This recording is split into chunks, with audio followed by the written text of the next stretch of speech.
A graça e a paz de Cristo Jesus para todos mais uma vez. Pastor Edmário, mais uma vez aqui, fazendo o nosso trabalho de exposição das Escrituras Sagradas. Eu retornei agora novamente ao modelo live com câmera, mostrando meu rosto novamente, porque esse é um compromisso que eu tenho de, acima de tudo, no dia programado, fazer a live, no dia programado, independente do formato que esteja o vídeo, pregar a palavra de Deus. Esse é meu objetivo principal, objetivo assim de estar cumprindo meu dever de pregador da palavra de Deus. E claro, se você estiver ao alcance meu dessa mensagem, você que estiver assim tendo tempo para ouvir esta mensagem dessa noite, você aproveite, curta, compartilhe e inscreva-se, porque essa live estará sendo gravada, ela está sendo gravada, ela vai ser passada para o canal Pregador Fiel Reformado de Cristo no YouTube, onde além das lives que eu sempre faço, há lá outros vídeos, outros vídeos de assuntos relacionados à teologia, assuntos relacionados principalmente à teologia reformada, que isso aqui, essas mensagens são uma extensão dela. Porque quando a gente fala de teologia reformada, é bom eu deixar isso bem claro antes da gente começar a nossa live de hoje. Quais são as marcas da teologia reformada? As marcas dela são as seguintes. Em primeiro lugar, são os 5 solas, ou os somente da Reforma Protestante. Somente Cristo, somente a graça, somente a fé, somente a Deus a glória e somente as Escrituras. Tá? Então você seja muito bem-vindo a esta live. Seja muito bem-vindo para a honra e glória do nosso Deus. E outra coisa, o que mais tem a teologia reformada de diferente? Ela assume os 5 pontos do calvinismo. Ela assume normalmente 5 pontos do calvinismo nas suas confissões. As igrejas reformadas assumem esses 5 pontos. Quais são os 5 pontos? A total depravação, a eleição incondicional, a expiação limitada, a graça irresistível e a perseverança dos santos. Eu já expliquei uma vez tudo isso na minha live, na minha série que eu fiz na Epístola aos Romanos. Você pode ir lá no canal Pregador Fiel Reformado de Cristo, que lá vai estar as nossas exposições romanos, principalmente a dos capítulos 1º, 2º, 3º, 4º e 5º. Vai estar lá. Outra coisa também que é marcante na teologia reformada é a doutrina da teologia da aliança, ou teologia do pacto, em que toda a mensagem da Escritura Sagrada ela se resume em Deus formulando um pacto com o seu povo, sendo que houveram 2 ao longo da história da salvação: o pacto das obras e o pacto da graça. E aí a gente pode resumir assim, que o pacto das obras foi aquele firmado com Adão e Eva antes da queda, antes do pecado no Jardim do Éden. E após o pecado do Jardim do Éden, Deus assim estabeleceu o pacto da graça. Ou, dependendo da escola que estiver ensinando, revelou o pacto da graça. Tá? E em consequência disso, do estudo da teologia da aliança, da teologia do pacto, em consequência disso, os reformados afirmam categoricamente que Deus deixou 3 mandatos criacionais: o mandato da adoração, o mandato social e o mandato cultural. Estou resumindo assim, bem curto, mas para a gente ter uma ideia do que é as marcas da teologia reformada. E aqui, prosseguindo esse procedimento, estarei hoje continuando a exposição do livro do profeta Jeremias. E dessa vez será o capítulo 34. Lembrando que para os estudiosos em hebraico, principalmente o professor Edson Francisco, que fez uma obra magnífica, que foi a obra do Antigo Testamento Interlinear hebraico-português, ele diz que o livro mais longo depois de Salmos no Antigo Testamento é o livro de Jeremias. Muita gente pensa assim que, meu Deus, não, mas tem outros que com tantos capítulos. Não, não é questão de capítulo, é questão de número de palavras mesmo. Então, Jeremias só perde para os Salmos. Então, devido a isso, né, a nossa live do profeta Jeremias está sendo bastante longa nesse aspecto, né?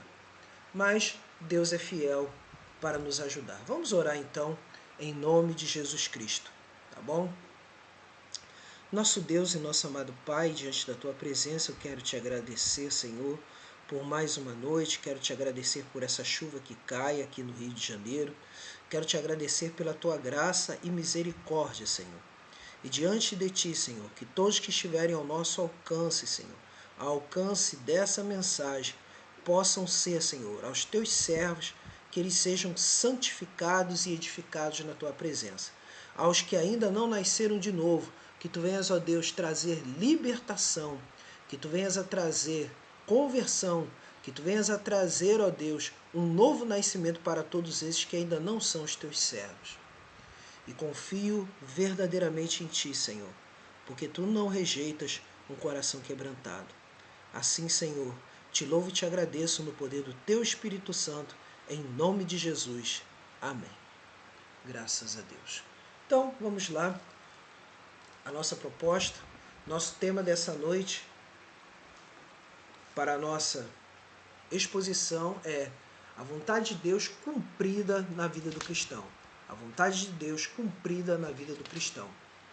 E está no profeta Jeremias, capítulo 34, e conforme for fazendo essa exposição, eu vou estar lendo os versículos.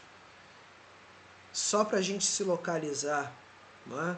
Estivemos fazendo exposições do capítulo 30 ao 33, que é conhecido diante dos estudiosos como livro da consolação. Não é? Seja muito bem-vindo, irmão Leandro. Deus abençoe a sua entrada e a sua saída. Tá bom?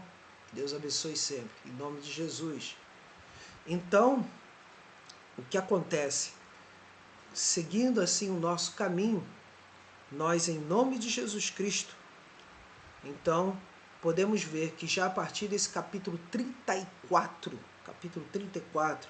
começa-se assim a preparação para a narração da queda de Jerusalém diante do exército de Nabucodonosor. Para a honra e glória do nosso Deus, vamos aqui observar os aspectos importantes acerca de se cumprir a vontade de Deus. Deus, do início ao fim, ele sempre oferta a esperança do arrependimento, a esperança do escape, a esperança da salvação. Vamos então à exposição, não é? Então, a vontade de Deus cumprida na vida do cristão, em primeiro lugar, é aquela que está atenta a ouvir humildemente a voz de Deus.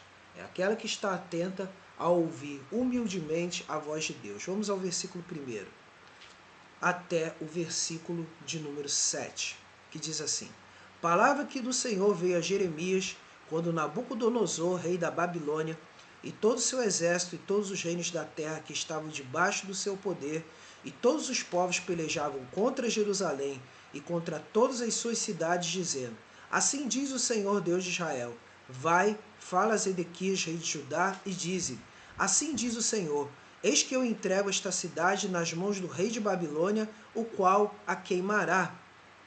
Tu não lhes escaparás das mãos, pelo contrário, serás preso e entregue nas suas mãos. Tu verás o rei da Babilônia face a face, e ele te falará boca a boca, e entrarás na Babilônia. Todavia, ouve a palavra do Senhor, ó Zedequias, rei de Judá. Assim diz o Senhor a teu respeito: Não morrerás a espada, em paz morrerás, e te queimarão perfumes a ti, como se queimaram a teus pais, que como reis te precederam, e te prantearão, dizendo: Ah, Senhor, pois eu é que te disse a palavra, diz o Senhor.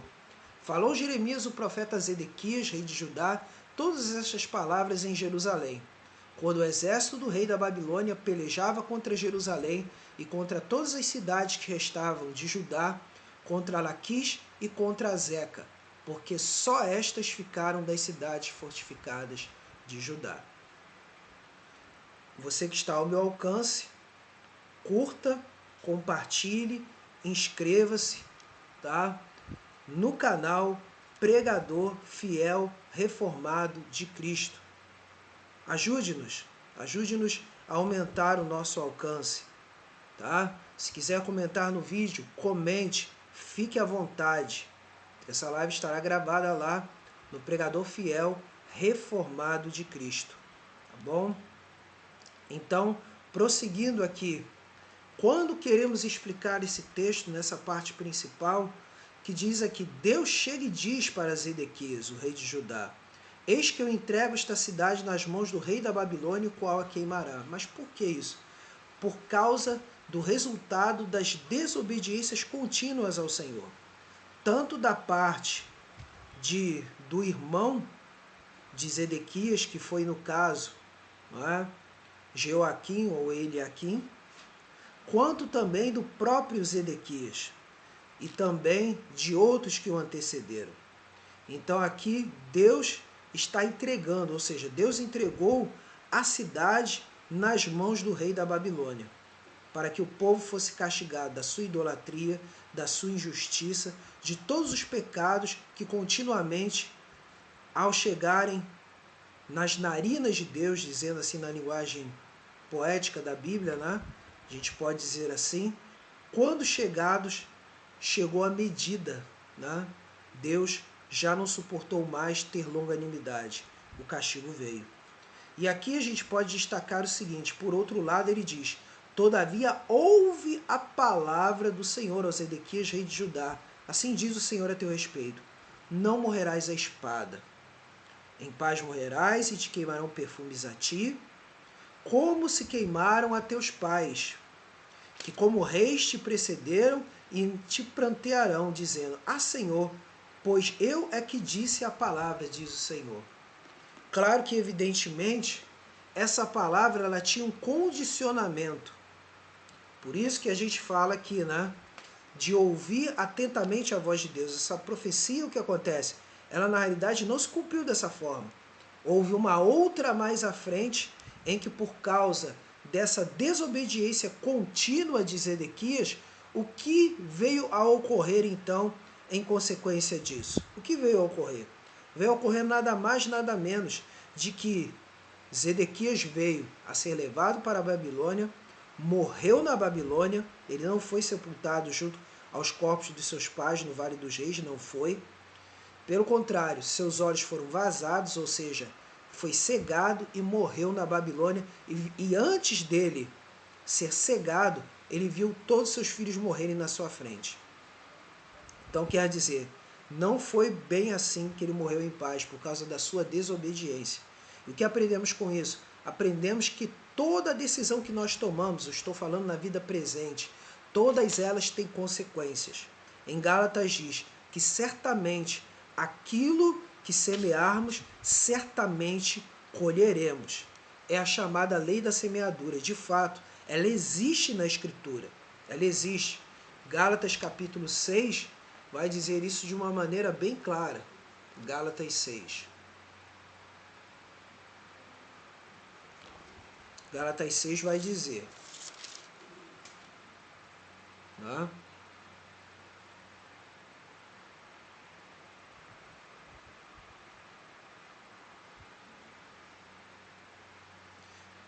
Gálatas 6, 7 diz assim, não vos enganeis, de Deus não se zomba, pois aquilo que o homem semear, isso também ceifará. Essa é a lei da semeadura. Então quer dizer, todas as nossas escolhas levam a consequências. E aí o que Jesus prescreve para nós? O convite. Jesus prescreve para nós o quê? O convite. E que convite é esse? Né? Ele prescreve para nós o convite. Qual convite é esse? De vir até Ele. Por isso devemos estar atentos a ouvirmos a sua voz de maneira humilde. Mateus capítulo 11, versículos 28 ao 30, falam de como, assim como Jesus se apresenta como humilde, assim também devemos nos apresentar como humildes diante dele. Diz aqui a palavra do Senhor.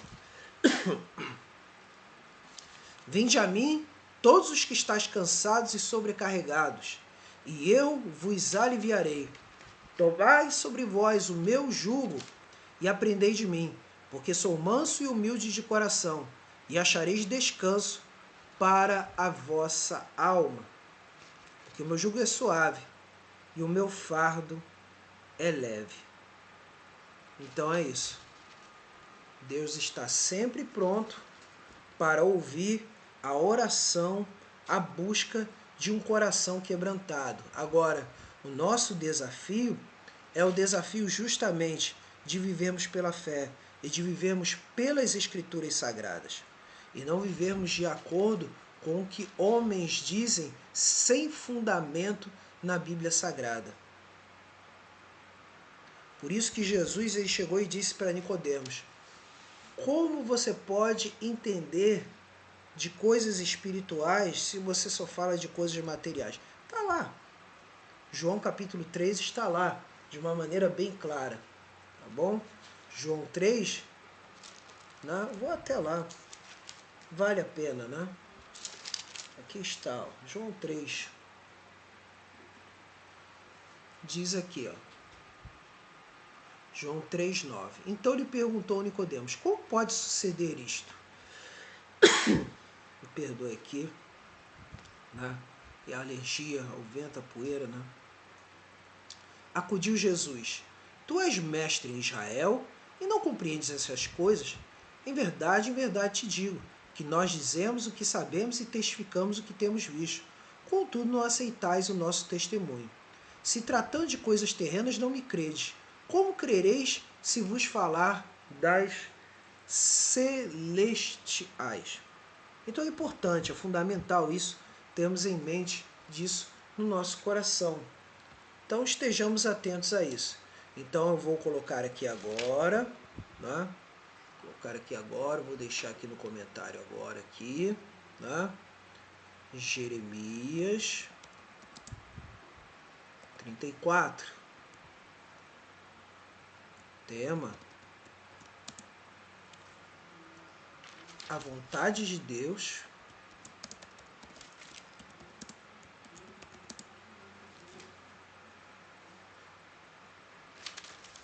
cumprida na vida do cristão.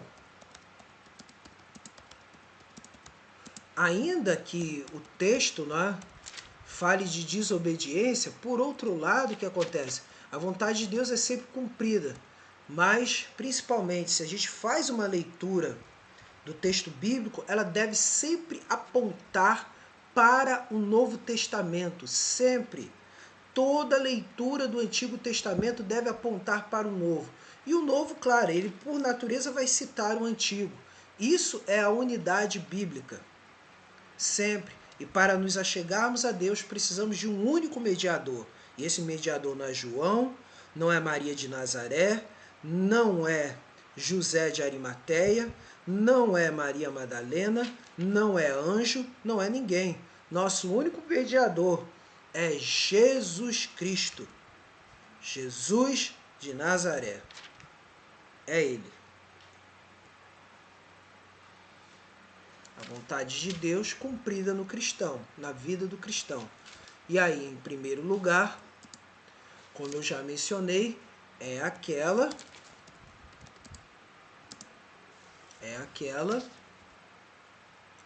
que está atenta a ouvir humildemente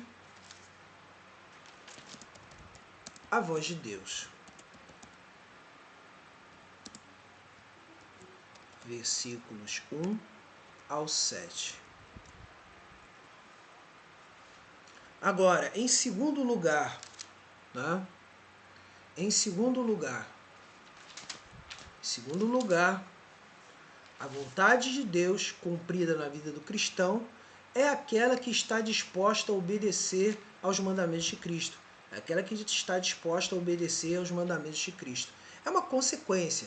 Ouvir a Deus, buscar a Deus. Agora, em consequência disso, buscar a Deus, agora o importante é obedecer a Deus. Então vamos lá. Jeremias, capítulo 34, versículos 8 ao 11, que vai dizer assim: palavra que do Senhor veio a Jeremias, depois que o rei Zedequias fez a aliança com todo o povo de Jerusalém, para lhes apregoar a liberdade. E aí é que temos aqui: que cada um despedisse forro o seu servo, e cada um a sua serva, hebreu ou hebreia, de maneira que ninguém retivesse como escravos hebreus seus irmãos. Todos os príncipes e todo o povo que haviam entrado na aliança obedeceram. Despediram forro cada um seu servo, e cada um a sua serva, de maneira que já não os retiveram como escravos. Obedeceram e os despediram. Mas depois se arrependeram e fizeram voltar os servos e as servas que haviam despedido forros, e os sujeitaram por servos e por servas. Olha aí. Então, ponto importante aqui no versículo 8.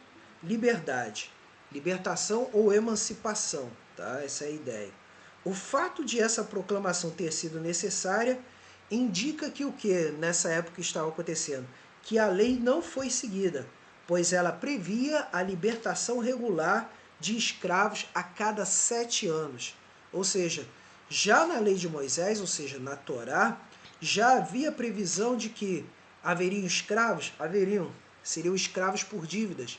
Mas esses escravos por dívidas, principalmente israelitas, eles deveriam ser libertos a cada 7 anos. Ou seja, a escravidão não poderia demorar mais que 7 anos.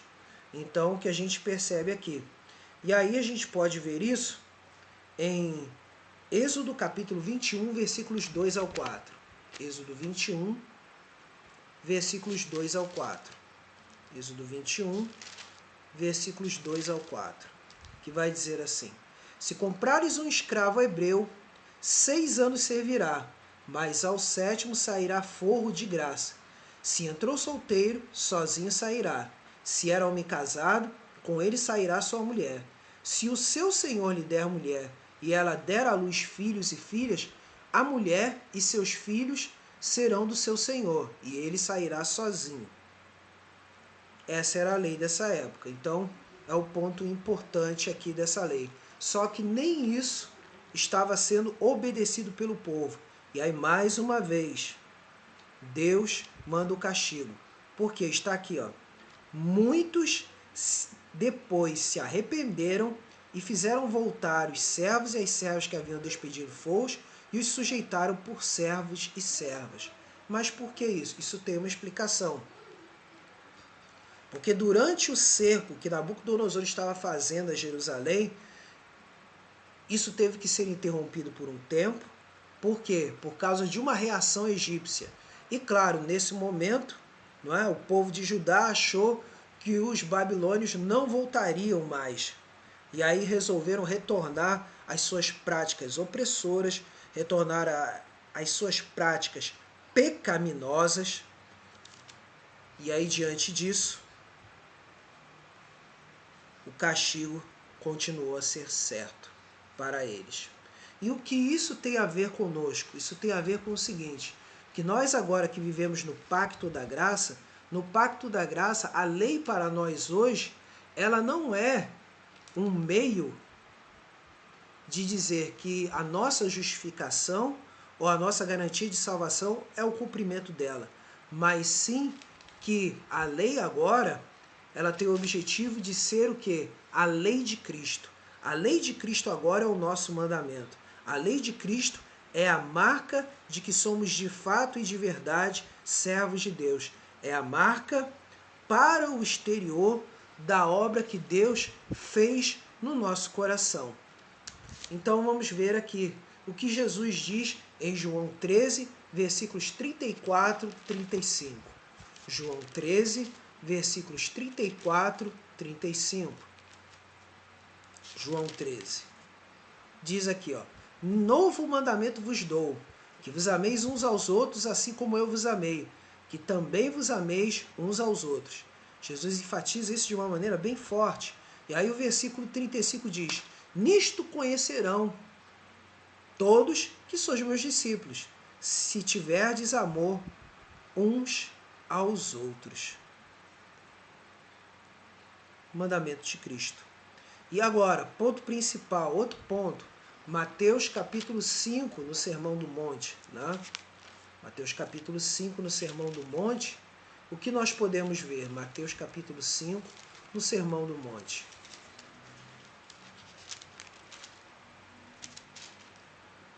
Mateus capítulo 5, no Sermão do Monte. Mateus capítulo 5 vai dizer assim, versículo de número 16. Assim brilhe também a vossa luz diante dos homens, para que vejam as vossas boas obras e glorifiquem a vosso Pai que está nos céus. Então, boas obras, elas não garantem salvação, mas, por outro lado, elas são as marcas definitivas de que, de fato, nós somos servos de Deus. Por quê? Porque assim como os judeus na época de Paulo, isso está lá em Romanos capítulos 1, 2 e 3, em que Paulo ele chega a dizer que por causa dos judeus, o nome de Deus era mal falado. Infelizmente, há muitos que se dizem cristãos, mas vivem na impureza, vivem na prostituição, vivem no adultério, vivem na mentira, vivem na desonestidade, não pagam gente vivo, não é? Sua boca é cheia de palavrões, infelizmente. Há muitos que vivem na idolatria do dinheiro, que hoje vivem à base de jogos de azar. Então, infelizmente, vivem aí para agradarem a si mesmos e não agradarem a Cristo. É ponto fundamental, então, lembrarmos, as obras não salvam, mas as obras glorificam a Deus. E nós fomos criados, nós fomos feitos para glorificar o Senhor. E aí, nesse sentido, eu posso aproveitar aqui, né? Que já está aqui em minhas mãos, eu tenho aqui os credos e confissões reformadas. O que acontece? Numa delas, né? Que é no caso a primeira pergunta do catecismo, né? No caso aqui o breve catecismo de Westminster, que qualquer membro da igreja presbiteriana vai utilizar. E outros teólogos que têm assim acesso, né? E que admiram a doutrina já conhecem. Que diz aqui, qual é o fim principal do homem? O fim principal do homem é glorificar a Deus e alegrar-se nele para sempre. O fim principal do homem é glorificar a Deus e alegrar-se nele para sempre. Então quer dizer, as obras, elas fazem parte daquilo que Deus deseja para nós. Elas fazem parte daquilo que Deus deseja para nós. E em outros ramos reformados, não é? Que no caso aqui, eu vou estar utilizando aqui, não é? Exemplo, a confissão belga. A confissão belga ela fala muito de algo muito importante acerca da vida do cristão, não é? A vida do cristão. E diz aqui, ó, Cristo, o cumprimento da lei. Cremos que as cerimônias e as figuras da lei terminaram com a vida de Cristo, e assim todas as sombras chegaram ao fim. Por isso os cristãos não devem mais usá-las. Está falando da lei cerimonial, né, da cerimônia mosaica. Contudo, para nós, sua verdade e substância permanecem em Cristo Jesus, em quem tem seu cumprimento. Entretanto, ainda usamos os testemunhos da lei e dos profetas para nos confirmarmos no Evangelho e também para regularmos nossa vida em toda honestidade, para a glória de Deus, conforme sua vontade. Então, é isso. E onde é que isso está nas Escrituras? Né? Eu vou aqui só ler Romanos capítulo 15, versículo de número 4. Romanos 15, versículo de número 4. Romanos 15, versículo de número 4. Romanos 15, 4 vai dizer o seguinte. Nosso objetivo hoje está bem doutrinário esse sermão hoje, né? Essa exposição está bem doutrinária, mas é muito importante isso para o nosso crescimento e a nossa vida espiritual. Pois tudo quanto outrora foi escrito para o nosso ensino, foi escrito a fim de que, pela paciência e pela consolação das Escrituras, tenhamos esperança. Então, essa mensagem que você está tendo acesso agora aqui, essa mensagem aqui, você curta, compartilhe e inscreva-se no Pregador Fiel Reformado de Cristo, no canal do YouTube. Inscreva-se lá e você terá mais mensagens abençoadoras. Então essa mensagem abençoadora que você está ouvindo, ela instiga o que na sua vida? Esperança. Ela alimenta a sua vida com a esperança. E quem é a nossa esperança? A nossa esperança é Cristo. A nossa esperança é a volta dele. A nossa esperança é confiar em todo o tempo nele. Porque ele é o nosso provedor, ele é o nosso salvador, ele é o nosso médico, ele é o nosso restaurador, ele é o nosso assistente, ele é o nosso terapeuta, ele é o nosso fisioterapeuta, ele é tudo para nós. Tudo em Cristo, para Cristo. Por isso que está aqui, Romanos 11, versículos 33 ao 35, diz: ó profundidade da riqueza, tanto da sabedoria como do conhecimento de Deus, quão insondáveis são os seus juízos e quão inescrutáveis os seus caminhos. Romanos 11, versículo 33. 34. Quem, pois, conheceu a mente do Senhor, ou quem foi o seu conselheiro, ou quem primeiro deu a ele para que lhe venha a ser restituído? Versículo 36. Porque dele, e por meio dele, e para ele, são todas as coisas. A ele, pois, a glória eternamente. Amém. Então é isso. Então, buscarmos a vontade de Deus é buscarmos a sua vontade nas Escrituras e deixarmos de lado toda a ansiedade, deixarmos de lado toda a nossa preocupação e colocarmos o nosso trabalho, a nossa vida nas mãos do Senhor. Porque essa é a vontade que Deus deseja para nós, e não que sejamos videntes do futuro. O futuro pertence somente a Ele. Confiados nele, vivendo para Ele. E louvamos a Ele para a honra e glória dEle. Tudo para Ele. Então, a vontade de Deus cumprida na vida do cristão, primeiro, é aquela que está atenta a ouvir humildemente a voz de Deus, versículos 1 ao 7. A vontade de Deus cumprida na vida do cristão é aquela que está disposta a obedecer aos mandamentos de Cristo, versículos 8 ao 11.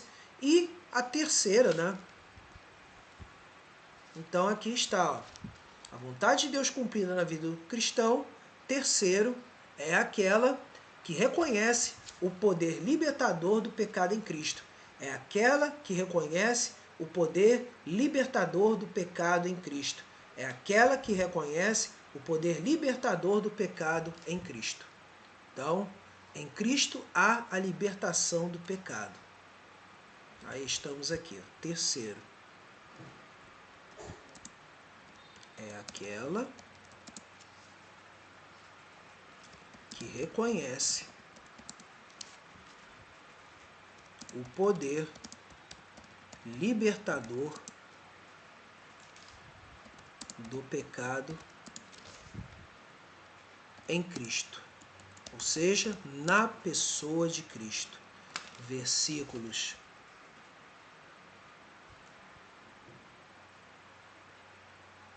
12 ao 22.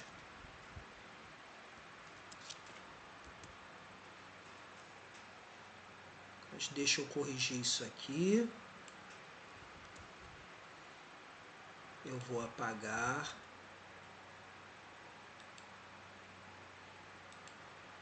Eu boto agora o segundo, né? Que eu vi agora que eu não coloquei o segundo, né?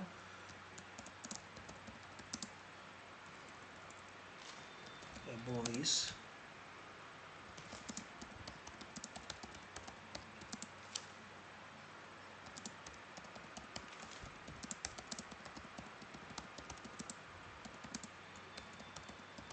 vocês, tá?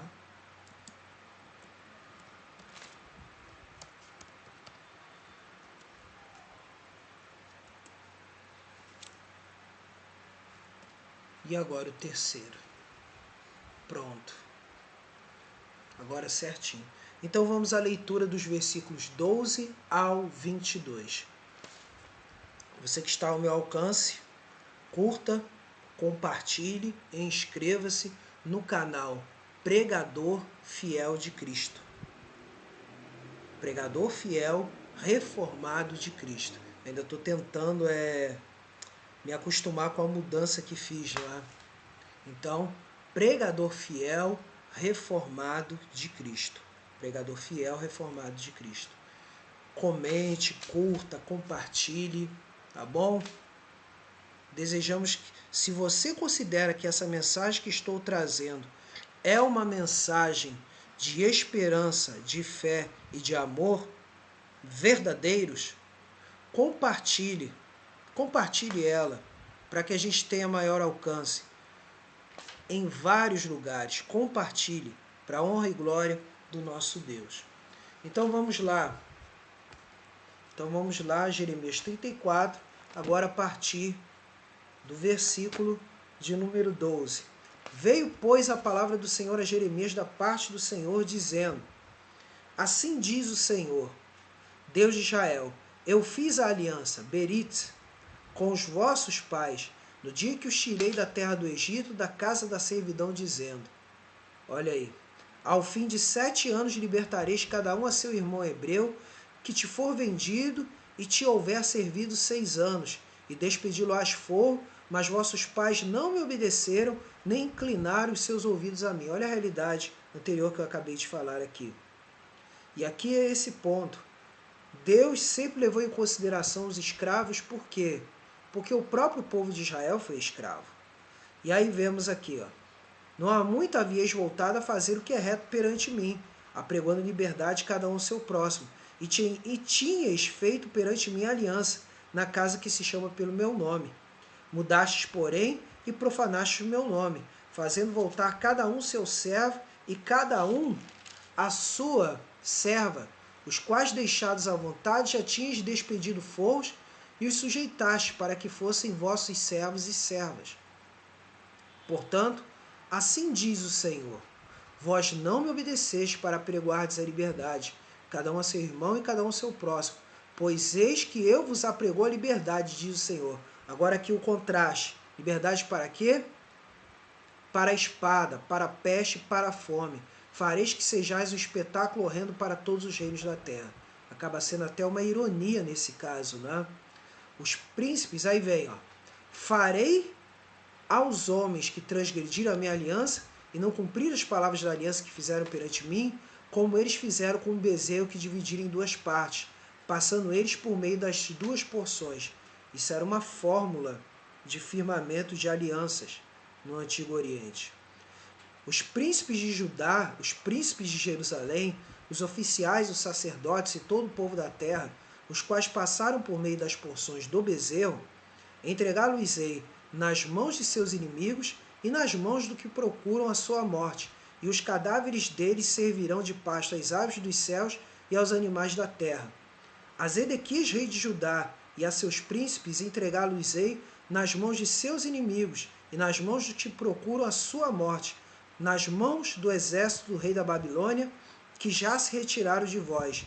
Eis que eu darei ordem, diz o Senhor, e os farei tornar a esta cidade. Como eu disse antes, eles tinham se retirado por um tempo, mas Deus faria com que eles voltassem.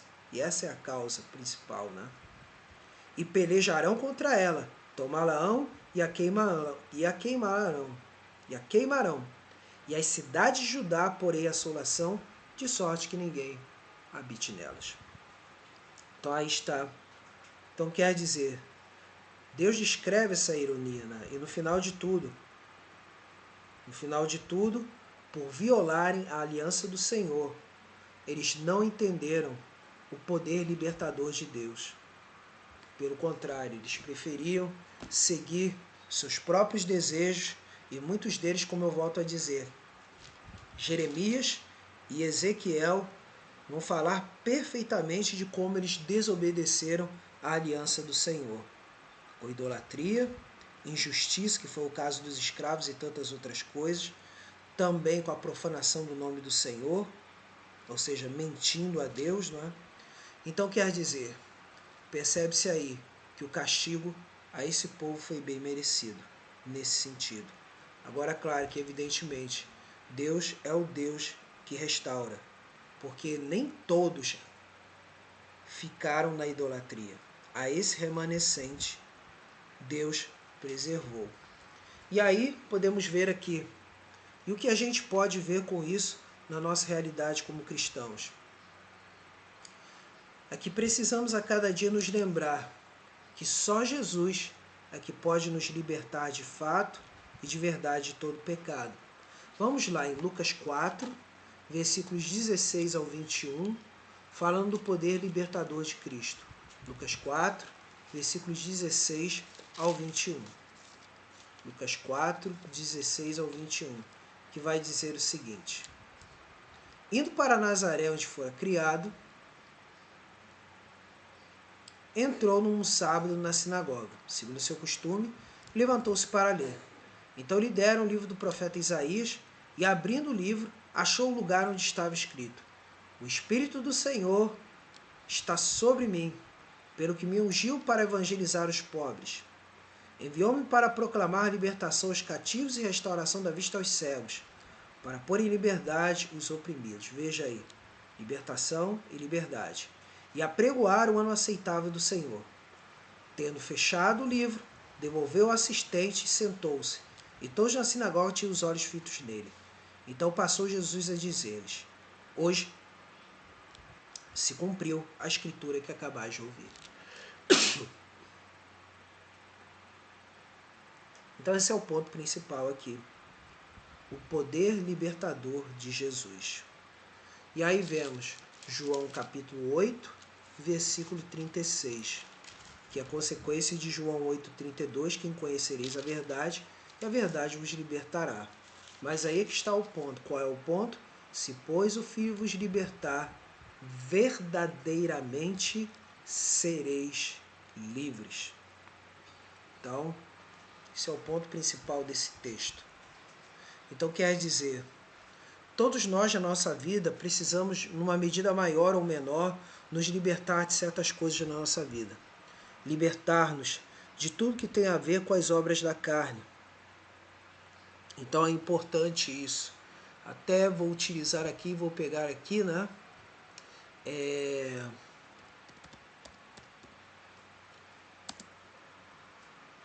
A Epístola aos Gálatas, né? A Epístola aos Gálatas. E vamos ver aqui, numa versão mais recente, né? O que seriam essas obras da carne? E aí eu vou utilizar aqui uma outra versão. E essa versão, logicamente, que é diferente das outras, né? Eu vou utilizar aqui a versão... Opa! Por enquanto eu estou na NVI, né? Deixa eu ver aqui. Bíblia Viva aqui. Nova Bíblia Viva em português. Pronto, achei. A Nova Bíblia Viva. E aqui, Gálatas capítulo 5.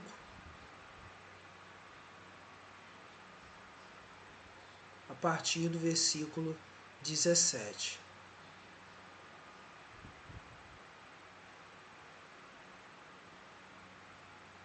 Então aqui, ó. Ora, chamadas obras da carne, né?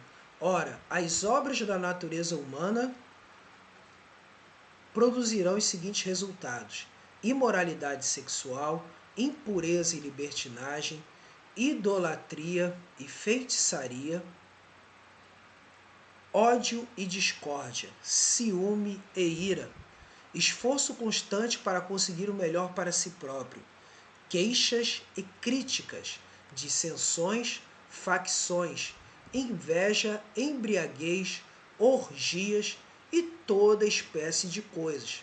Vou dizer-lhes novamente, como já o fiz antes, que todo aquele que leva esse tipo de vida não herdará o reino de Deus.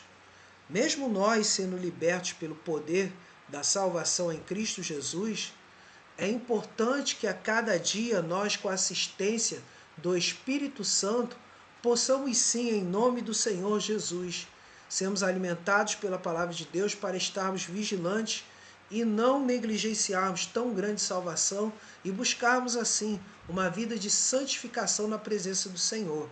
E com ela vivemos verdadeiramente o amor, a paz, a alegria, vivemos assim a longanimidade, que é uma paciência longa, vivermos assim a bondade, vivemos a benignidade, que é uma forma de retidão para com o nosso próximo, vivermos assim também o domínio próprio, vivermos a humildade, que é o verdadeiro sentido da mansidão, e vivemos assim a fidelidade na presença do Senhor e nos nossos compromissos com o nosso próximo. Então quer dizer, é muito importante isso, lembrarmos que o autor de tudo isso é Cristo. E tendo Jesus como autor de todas essas coisas, ao orarmos, nós recebemos a sua força, nós recebemos sua capacitação para vivermos uma vida de santificação, para vivermos uma vida de um caminhar em santidade, de um caminhar em separação para Deus. Porque esse é o desejo de Deus para conosco. E aqui, para fechar esse ponto, eu volto aqui aos credos e confissões. E aí aqui, eu chego aqui na Confissão de Fé de Westminster, que fala acerca da questão da santificação. Eu vou aqui na santificação. Santificação, ela fala o seguinte, é o capítulo 13, que é usado pelas igrejas presbiterianas, no capítulo 13, seção 3ª, que vai dizer assim, vou até ler a seção 2 e a 3. Essa santificação é no homem todo, porém imperfeita nesta vida. Ainda persistem em todas as partes dele restos da corrupção. Daí nasce uma guerra contínua e irreconciliável. A carne lutando contra o espírito e o espírito contra a carne. Isso está lá em Gálatas 5,17. E aí vem, nesta guerra, embora prevaleçam por algum tempo as corrupções que restam, contudo, essa é a seção 3, contudo, pelo contínuo socorro da eficácia do santificador Espírito de Cristo, a parte regenerada do homem novo vence, e assim os santos crescem em graça, aperfeiçoando a sua santidade no temor de Deus. 2 Coríntios, capítulo 7, versículo de número 11. 2 Coríntios 7, 11 vai falando desse aperfeiçoamento. Então vamos lá, 2ª Epístola 7, 11.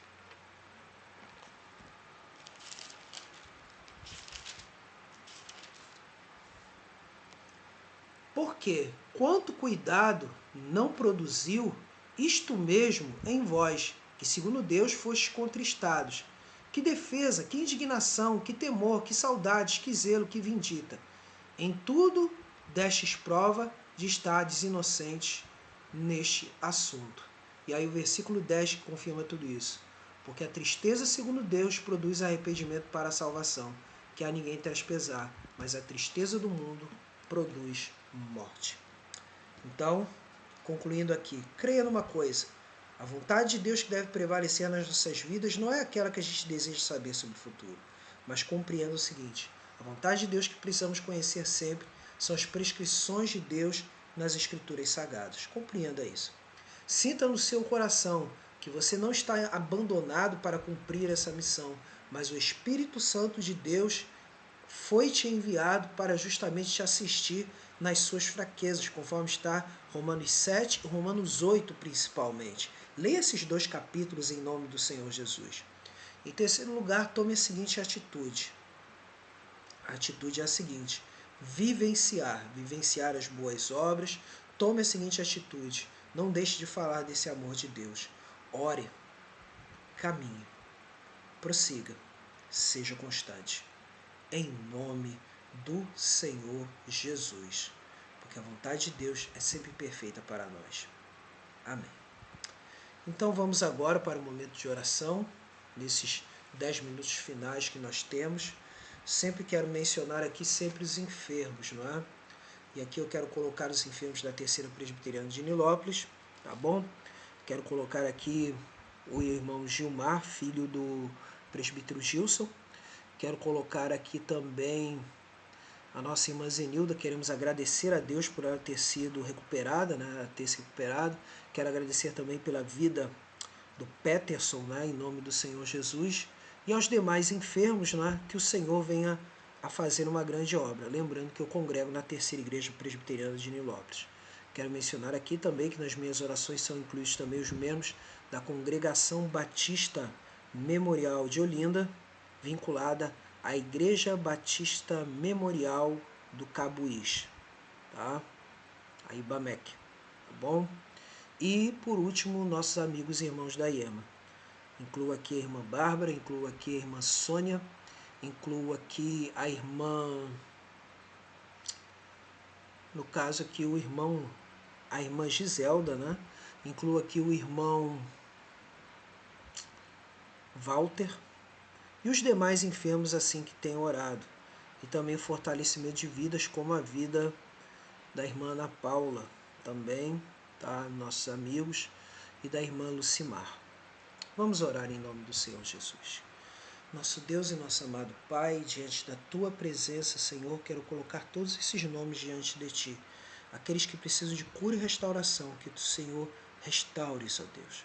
Aqueles que precisam de fortalecimento da fé, sejam fortalecidos para a Tua honra e para a Tua glória, Senhor. Aqueles que precisam da Tua parte, uma intervenção especial do Teu poder, que assim Tu faças, Senhor. E para a Tua honra e para a Tua glória também, Senhor, coloco, Senhor, todas essas igrejas sob Teus cuidados, Senhor.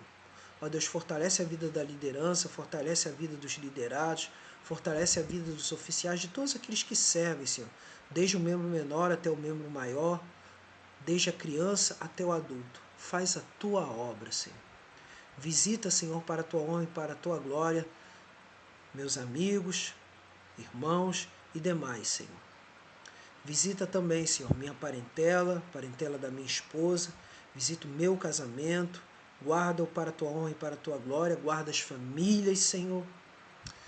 E, ó Pai Celeste, daquilo tudo que precisamos, Senhor, faz a Tua obra. E aqueles que precisam, Senhor, de portas abertas, abre portas abertas de negócio, de trabalho, de emprego. Porque, ó Deus, Tu és fiel, Senhor, para fazer infinitamente mais do que pensamos e imaginamos. Visita, Senhor, aqueles que estão de coração, Senhor, ó Deus, machucado, apavorado. Fortalece-os, Senhor. Visita-os para a Tua honra e para a Tua glória. Ó Espírito Santo de Deus, faz a Tua obra, não a nós, Senhor, não a nós, mas ao Teu nome dai glória, por amor da Tua misericórdia e da Tua fidelidade, Senhor. Faz a Tua obra, Senhor. Muito obrigado, Jesus, porque Tu és Deus fiel para fazer infinitamente mais. Obrigado, Senhor, porque o poder, a honra e a glória pertencem a Ti. Em nome de Jesus. Amém. Então, eu encerro aqui mais uma live, né? E que você esteja atento e que você, que está ao meu alcance, curta, compartilhe e inscreva-se no canal Pregador Fiel Reformado de Cristo lá no YouTube. Curta, compartilhe, comente, tá bom? Fique à vontade em fazer isso. Se você considera que essa mensagem é super importante para a sua vida, compartilhe com os outros. Se você considera que essa mensagem é super importante para a sua vida, coloque seu nome. Coloque o nome de outras pessoas para estarmos orando. Eu e minha esposa estaremos orando pela sua vida, para a honra e glória do nosso Deus. Por quê? A palavra de Deus ela nos revela o seguinte: se as minhas palavras permanecerem em vós, tudo que pedis em meu nome vos será feito. Ou seja, obediência à palavra de Deus. E se Deus não me ouvir? Deus ouve sempre, mas Ele tem sempre a resposta que vem: sim, não, espere. A gente precisa ter certeza disso, porque nem tudo Deus vai nos conceder. Principalmente aqueles que são seus filhos, Ele não vai conceder algo que leve alguém a se afastar de uma vez por todas da sua presença. Não. Tudo aquilo que passamos por dificuldade é para que venhamos a estar mais perto de Deus e de caminhar com Ele. Nunca se esqueça disso. Deus é justo, Deus é perfeito. Os homens são imperfeitos? São. Mas devemos sempre olhar para Cristo. Então, encerro aqui.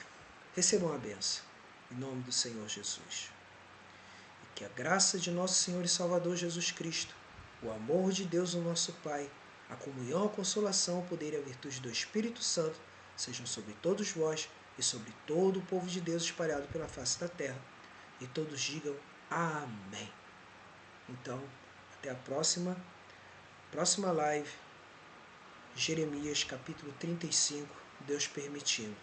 Pode ser que não esteja nesse formato aqui que vocês viram hoje. Pode ser que esteja em formato escrito. Mas não importa. O que importa é o quê? É que você esteja atento a ouvir a palavra de Deus. E por último, mais uma vez,